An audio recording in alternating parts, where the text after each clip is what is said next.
नमस्कार। आज हमारे साथ किसान सत्ता के मंच पर मौजूद हैं राष्ट्रीय किसान मंच के अध्यक्ष पंडित शेखर दीक्षित।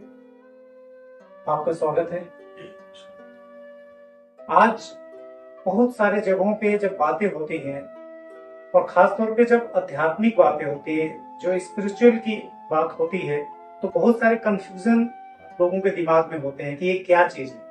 आज हम शेखर दीक्षित जी से जानना चाहेंगे कि सर, आपके हिसाब से अध्यात्म का क्या मतलब? आध्यात्म का मतलब है जीवन जीने की एक शैली।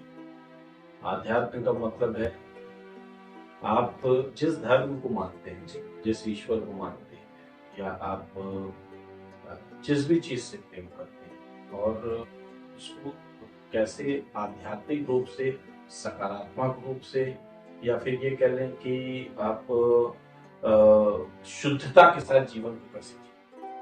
आध्यात्म का रिश्ता इससे।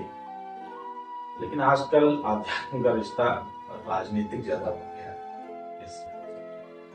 आध्यात्म का प्रयोग लोग एक दूसरे को डराने के लिए करते हैं। आध्यात्म का प्रयोग अब लोग स्वर्ग और नरक जाने के लिए करते हैं।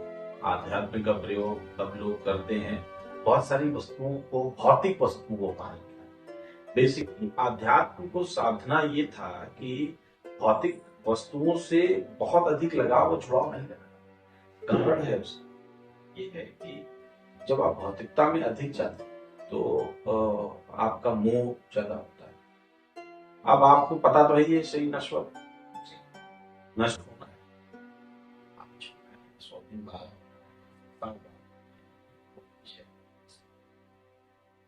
लेकिन नष्ट होना है ये सब। पर ये पता होते हुए भी कि ये नष्ट होना है, आप भौतिकता के साथ ऐसे चिपक जाएंगे कि आपको ये लगे कि कभी नष्ट ही नहीं होना है। तो अब आप उसमें फिर आध्यात्म में आप खोजने लगते हैं तरीके कि जीवन के बाद भी हम इसी सिक्योर जीवन में कैसे जाए। क्योंकि आध्यात्म का मतलब है वर्तमान को जिए, वर्तमान जो आपका है उसमें आनंदित हो। आनंदित मतलब आपका शरीर तो आनंद जो ले रहा है वो ले रहा है, आपकी आत्मा को भी परमानंद का आनंद आना चाहिए। आध्यात्म का ये आध्यात्म विषय बहुत गहरा है। बहुत तो अध्यात्म का क्या धर्म से कोई रिश्ता है कि सभी धर्म? देखिए, धर्म क्या है? धर्म इंसान जब उत्पत्ति होती है इंसान की, या जैसे वो जन्म लेता है, माँ के गर्भ से जो बाहर निकलता है, तो वो धर्म के साथ ही बाहर। ऐसा सनातन धर्म में गीता में कहा, भगवान श्री कृष्ण ने स्वयं समझाते हुए कहा है कि धर्म धारण करके तो मनुष्य स्वयं निकलता है। मनुष्य का धर्म क्या है ये उसको पता है। पर हमने क्या किया कि अपनी जरूरतों के हिसाब से उसकी डिफिनेशन चेंज, अपनी जरूरतों के हिसाब से उसके अलग अलग रिचुअल्स बना। आप रिचुअल्स बना दिए, उसके बाद आप उन रिचुअल्स को फॉलो करने के बाध्य होते गए। वो धर्म नहीं है। आपका धर्म आपको पता है, आपका धर्म आप बदल भी नहीं सकते। मानव का धर्म क्या होना चाहिए, एक इंसान का धर्म क्या होना चाहिए, मुझे लगता है ये इंसान से बेहतर कोई नहीं समझता हो। अगर आप बिना किसी पर्दे के धर्म को देखिएगा तो आपको ये समझ में आएगा बिल्कुल साफ। आपको पता है धर्म क्या है, आप जानते हैं धर्म ये कह रहा है, पर चूंकि आप बंधे हुए हैं, आपको लग रहा है कि नहीं, फलाने ने तो ये कहा था, फलाने गुरु जी ने तो कहा था कि जो है ऐसे चलोगे धर्म मिलेगा, तो आप कंफ्यूज हो जाते हैं। आपको लगता है ये मेरा धर्म नहीं है। हाँ, तो ये जो डर है, ये डर जो आप बता रहे हैं, यहाँ पे एक सवाल ये होता है कि कई सारे लोगों के मन में ये सवाल कि परमात्मा ही जब सारी चीजें कंट्रोल करता है तो कोई भी व्यक्ति बुरे कर्म क्यों करता है? मतलब अगर वो कंट्रोल कर रहे हैं तो वो अच्छा ही कर्म करना चाहिए। देखिए, बेसिक बात समझिए, कर्म प्रधान ये दुनिया है। परमात्मा ने जीव संरचना करी और जीव संरचना करके उसको जीवन, अब आप क्या करते हैं इसका परमात्मा से कोई लेना देना नहीं। ये तो आपके द्वारा बनाई गई कहानियां हैं।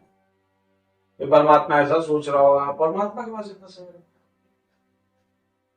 परमात्मा तय कर रहा होगा आपने गलत किया है, आपने सही किया, कर रही उसे क्या पड़ी है। अच्छा आजकल अच्छा दूसरी बात, तय आप स्वयं करते हैं आपने क्या गलत किया, आपने क्या सही किया। आप एक जानवर को पीटिए, आपकी आत्मा आपसे उसी पल कहेगी कि आप गलत हैं। और एक जानवर को रोटी खिलाई, आपकी आत्मा उसी वक्त प्रफुल्लित हो जाएगी कि बड़ा अच्छा है। तो आपको तो खुद ही पता है ना क्या सही कर रहे हैं क्या गलत कर रहे हैं। डिक्शनरी आप बना रहे हैं, अपना रजिस्टर आप खुद लिख रहे हैं, क्या सही है क्या गलत है, ये कोई दूसरा नहीं लिख रहा है।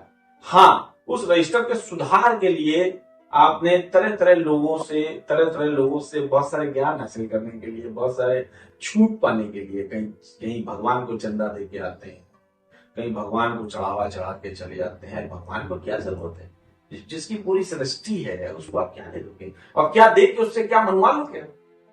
तो मूर्खों का एक बहुत बड़ा भंडार है ना, तो वो ऐसा है। तो मैं तो पाप पुण्य जैसा तो कुछ जो भी है वो आपके अंदर है, आपको पता है आपने पाप किया है आपने।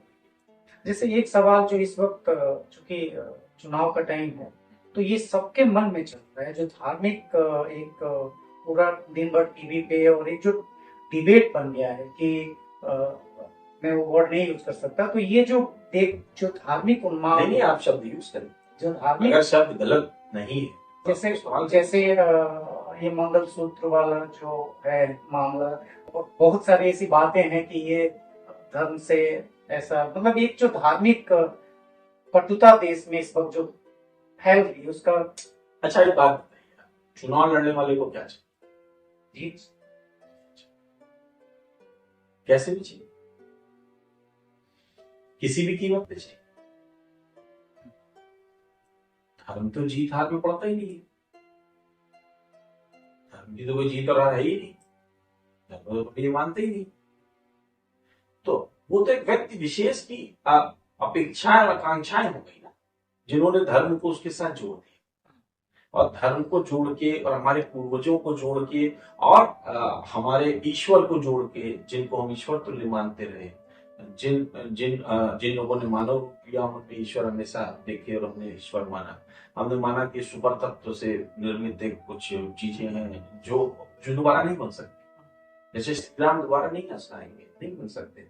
जैसे कृष्ण दोबारा नहीं आएंगे, जैसे यीशु मसीह दोबारा नहीं आएंगे, है ना, जैसे मोहम्मद साहब दोबारा नहीं आएंगे। तो ये सब ऐसी सुपर पावर थी जिनको हमने माना कि सुपर पावर के कंट्रोल में थी, या फिर वो फिर परम तत्व जिसको हम बोलते हैं उससे सीधे कनेक्ट। हम लोग परम तत्व से कनेक्ट नहीं, हम लोग माया मोह में फंसे रहते हैं। कनेक्ट होने में समय लगता है, कभी कोई हो सकता है बहुत ऐसे लोग कनेक्ट हो गए जिनको आप जानते हैं। तो आप ये जो चुनाव है और धर्म का इस्तेमाल है, तो चुनाव जीतने के लिए चुनाव लड़ने वाले व्यक्ति सभी तरह का इस्तेमाल करते हैं, सभी उसमें पैसा इस्तेमाल करते हैं, उसमें उन्होंने जातियों का इस्तेमाल किया, उसमें उन्होंने कबीलों का इस्तेमाल किया। फिर उनको समझ में आया कि धर्म का इस्तेमाल करके अगर चुनाव जीता जा सकता है तो सबसे आसान है, बिना कुछ किए हम चुनाव जीत जाए, आपको तो कुछ करना ही नहीं। हाँ, लेकिन ये सवाल ये है कि जो जनता के दिमाग में इसमें जो डर है, तो इस डर का आपको मतलब आपके हिसाब से डर कैसे खत्म हो, मतलब ये डर का क्या मतलब है?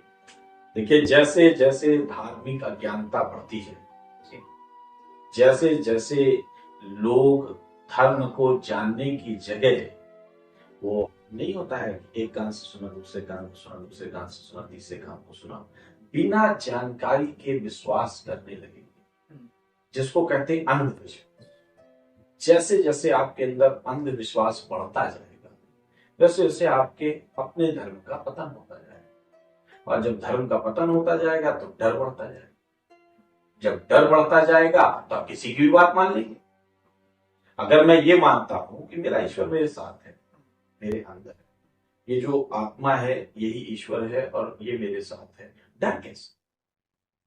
नष्ट, इस शरीर में मान लेता हूं नष्ट होगा, डर कैसे? ये तो डर समाप्त हो। लड़िए, कर्म करिए, ले, डर नहीं है। लेकिन अगर अभी आप ये मान लीजिए कि हमको एनी केस दूसरे जन्म की भी गारंटी चाहिए, तो डर पैदा हो गया। आप कोई बताता है दूसरे जन्म में तुम नर्क भोगोगे, नर्क में इतनी यातनाएं मिलेंगी, स्वर्ग में जाओगे तो इतनी यातनाएं मिलेंगी, तो ये तो डर हो गया ना। या स्वर्ग में जाओगे तो वहां बहुत अच्छे अच्छे पेड़ मिलेंगे, वहां अप्सराएं मिलेंगी, मतलब वहां परमानेंट नृत्य संगीत चल रहा होगा। नर्क जाओगे, घोड़ों से मारे जाओगे, सुइयां चुभोई जाएंगी, तेल में खौलाए जाओगे। इसी तरह दूसरे धर्मों में भी है, हमारे धर्म की तरह कि ऐसा मत करो, ऐसा करो। ये तो सब डर का है। देखिए, डर का व्यापार होता है, डर का कभी कोई धर्म नहीं होता। तो डर के व्यापार से सब अपना चलाते हैं। जिसकी जो दुकान चल पा रही है वो दुकान चला रहा है। एक लास्ट क्वेश्चन जो हम विस्तृत आंसर चाहेंगे आपका इससे, क्योंकि ये बहुत बड़ा कंफ्यूजन है कि क्या धर्म का खान पान से क्या रिलेशन है। जैसे हम ये नहीं खा सकते, हम वो खा सकते हैं। एक बाबा का हमने स्टेटमेंट सुना कि वो लहसुन इसका रूप है और ये है वो, तो ये क्या मतलब है, इसको कैसे डिफाइन करे आम आदमी। देखिए, जितना मैंने अब तक पढ़ा, समझा और देखा, उस हिसाब से मैं स्पष्ट बता सकता हूं कि किसी भी धार्मिक किताब में, धार्मिक ग्रंथ, किसी भी खान पान को लेके कोई टिप्पणी, आप मांसाहारी हैं कि शाकाहारी हैं या आप सर्वाहारी हैं, इस पे धर्म से कोई लेना देना। हम परिस्थितियों के अनुसार धर्म इसमें कि हम शाकाहारी हैं या मांसाहारी। जैसे कि सभी में साफ कहा गया है कि अपने जीव की रक्षा करना प्रथम आपका कर्तव्य है। जैसे हवाई जहाज में कहते हैं कि पहले अपना मास्क पहन लो फिर दूसरे को पहना। ऐसे नहीं है दूसरे को बनाने लगना होता, तो अपना भी जाओगे उसको कुछ कर नहीं पाओगे। तो उसी तरीके से खान पान में जब हमको कोई आध्यात्मिक क्रियाएं करनी तो हम अपना खान पान ऋषि मुनि बदलते थे। बदलते इसलिए थे कि ये बात सत्य है, जैसा खाए अन्न वैसा मन। तो आप जैसा अन्न खाएंगे वैसा ही आपके अंदर से वाइब्रेशन बनो। जैसे अगर आप मांसाहारी हैं तो आप थोड़ा हार्ड हो जाएंगे, सॉफ्टनेस खत्म हो जाएगी, काइंडनेस खत्म हो जाएगी। आप शाकाहारी हैं तो आपके अंदर काइंडनेस बढ़ जाएगी, आपके अंदर थोड़ा सा उनकी अपेक्षा गुस्सैल आप कम हो जाएंगे। ठीक है। तो अब आप सर्वाहारी हैं, आप पहले तो शराब पीने वाले व्यक्ति हैं, कोई भाई थोड़ी शराब कोई शाम को पीता हाइपर हो जाता है, उसके अपने साइंटिफिक रीजन भी हैं और आध्यात्मिक भी है, मना। अब अगर आप किसी अनुष्ठानिक क्रिया में जा रहे हैं और ये सब कर रहे हैं तो उस अनुष्ठानिक क्रिया का कोई मतलब नहीं। अनुष्ठानिक इन द सेंस आप देखते होंगे कि हमारे वहाँ 9 दिन के दुर्गे के व्रत होते हैं, हमारे वहाँ सावन में होते हैं 1 महीने के व्रत। तो अगर आप उसका नियम फॉलो करेंगे तभी आप उसको ध्यान लगाओ। खाने का संबंध ध्यान से, जैसे लोग निर्जल रह जाते हैं कि 10-10 दिन उन्होंने जल पे रहे और जल पे ध्यान किया, तो ध्यान करने से क्या होता है, आपके शरीर की पूरी ऊर्जा केंद्रित होके उसी चीज को फोकस करती है जो आपको चाहिए, जिसपे आप सोच रहे हैं। और खाना खाने से क्या होता है, रेगुलर आहार करने से क्या होता है कि आपकी बहुत सारी जो ऊर्जाएं हैं वो अलग अलग जो है ना डाइवर्ट होती है। अब जैसे आपका परमानेंट शरीर खाना पचाने के लगा हुआ है, शांति नहीं है। अब शांति नहीं है तो आपका दिमाग फोकस भी नहीं कर पा रहा है। तो फोकस और ध्यान के लिए अन्न का जिक्र है, लेकिन इसका कोई धर्म से लेना देना नहीं है। इसका लेना देना आध्यात्म में आपके उनसे है जिनको हम कहते हैं आध्यात्मिक विधियां, जिनको हम कहते हैं ध्यान लगाने की विधि। जी, हम समझ गए इस बात को, शायद हमारे ऑडियंस भी समझ गए होंगे कि धर्म का खान पान से कोई रिश्ता नहीं है। लेकिन ये जो राजनीतिक टिप्पणी होती है जो खाने को लेकर धार्मिक और उस पे, इस पे क्या कहना चाहिए? देखिए, टिप्पणियों का क्या है, अगर आप शराब का सेवन नहीं करते हैं तो आपको सारी शराबी मिलती, पर अगर आप शराब का सेवन करते हैं तो आपको सारी शराबी अच्छी लगे। मनुष्य अपने किए गए कर्मों को जस्टिफाई करने के लिए दूसरों से सर्टिफिकेट चाहिए, क्योंकि उसको खुद तो सर्टिफिकेट मिल नहीं रहा होता है, तो वो दूसरों से सर्टिफिकेट चाहिए। तो वो कहता है कि चूंकि हम प्याज लहसुन छोड़ दिए इसलिए हम सर्वोत्तम है। अब किसी ने कहा कि चूंकि मैंने 1 साल से अन्न नहीं खाया इसलिए मैं सुपीरियर हूं। किसी ने कहा मैंने अन्न का त्याग कर दिया है इसलिए मैं ईश्वर के करीब हूं। किसी ने कहा हम बहुत ज्यादा बलि देते हैं इसलिए हम ईश्वर के करीब हैं। तो लेकिन इसका ईश्वर से कोई संबंध ही नहीं है, इसका ईश्वर से कोई लेना ही देना नहीं है। बलि आप अपने फायदे के लिए दे रहे हैं, अपनी मनोकामना पूरी करने के लिए दे रहे हैं। अन्न आप नहीं खा रहे हैं तो आप अपने लिए नहीं खा रहे हैं, आपका अपना अपना है। ईश्वर का इससे कोई लेना देना नहीं है, अध्यात्म का इससे कोई लेना देना नहीं है। आपको शक्ति चाहिए, आपको अपने शरीर की ऊर्जा जागृत करनी है, इसलिए आप तरह तरह के करते हैं। अब इसी में आप कहिए जो प्याला सुन्नी खाते हैं वो पवित्र हैं, फिर आप कहिए जो लोग मांस खाते हैं कहते हैं मांस खाने वाले पवित्र हैं, जो लोग शुद्ध शाकाहारी हैं वो कहते हैं वो पवित्र है। भाई ऐसे तो दूध भी मांसाहार में आता है, पर दूध पीने वाले कहते हैं हम सबसे ज्यादा पवित्र हैं। तो अब ये आपस में एक लड़ाई है, हमेशा चलती आई है, चलती रहेगी, क्योंकि हर मनुष्य अपने आप को और हर धर्म अपने आप को सिद्ध करने में लगा रहता है कि हम पवित्र हैं, हम श्रेष्ठ हैं, ना हमसे आगे कोई था ना हमसे कम होगा। हाँ ठीक है, सभी धर्मों का अपना अपना अस्तित्व है, सभी धर्मों के अपने अपने अनुयायी हैं, सभी धर्मों को मानने वालों की अपनी अपनी फिलोसफीज हैं। हमको उनका सम्मान भी करना चाहिए, क्योंकि भाई हम भी जो बोल रहे हैं हो सकता है बहुतों को पसंद ना आए और बहुत लोग उसका सम्मान भी कर सकते हैं। तो ये है, इसलिए मैं मानता नहीं कि खान पान का जो है आपकी श्रेष्ठता से कोई मतलब है या धार्मिक श्रेष्ठता से कोई मतलब है। यह विषय अलग है, धार्मिक विषय